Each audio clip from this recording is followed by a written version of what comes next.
Good morning, students. Today I am going to discuss a topic about cell signaling for the subject cellular and molecular pharmacology for Master in Pharmacy Pharmacology student, first year students. This is the definition of cell signaling. That is, cell signaling is a part of complex system of communication that governs basic cellular activities and coordinates cell actions.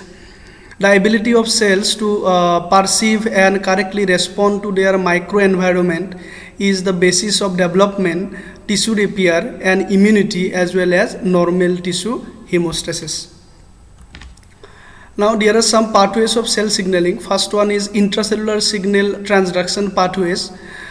These pathways claims of molecules that relay signals inside a cell are known as intracellular signal transduction pathways. When a ligand binds to a cell surface receptor, the receptor's intracellular domain, that is part inside the cell, changes in some way. Generally, it takes on a new shape which may take it active as an enzyme or let it bind other molecules. The changes in the receptor sets off a series of signaling events. For instance, the receptor may turn on another signaling molecule inside of the cell, which in turn activate its own target.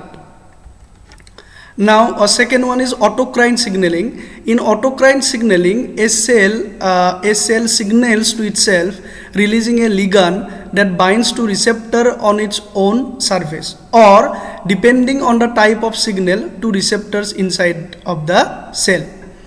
This may seem like an odd thing for a cell to do, but autocrine signaling plays an important role in many processes.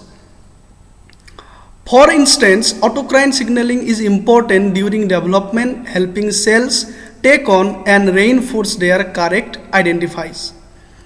Then endocrine signaling. When cells need to transmit signals over long distances, they often use the circulatory system as a distribution network for the messages they send.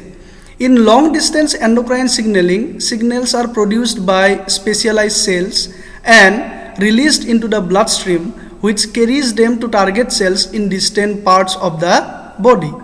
Signals that are produced in one part of the body and travel through the circulation to reach far away targets are known as hormones.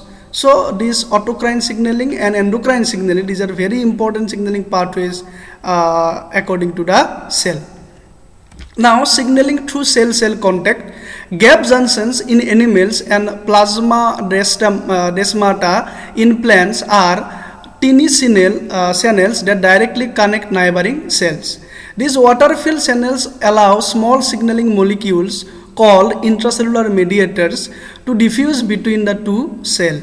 Small molecules such as calcium are able to move between cells, but large molecules like proteins and DNA cannot fit through the channels without special assistance. Now, the last pathway, that is MAP kinase pathway. Cells respond to changes in the physical and chemical properties of the environment by altering many cellular functions such as survival, proliferative potential, metabolism rate, interaction with other cells, and numerous cellular processes involved in the hemostasis and health of the organism. So, thank you very much for watching this video. I will give the detailed description of cell signaling in my next video. Thank you.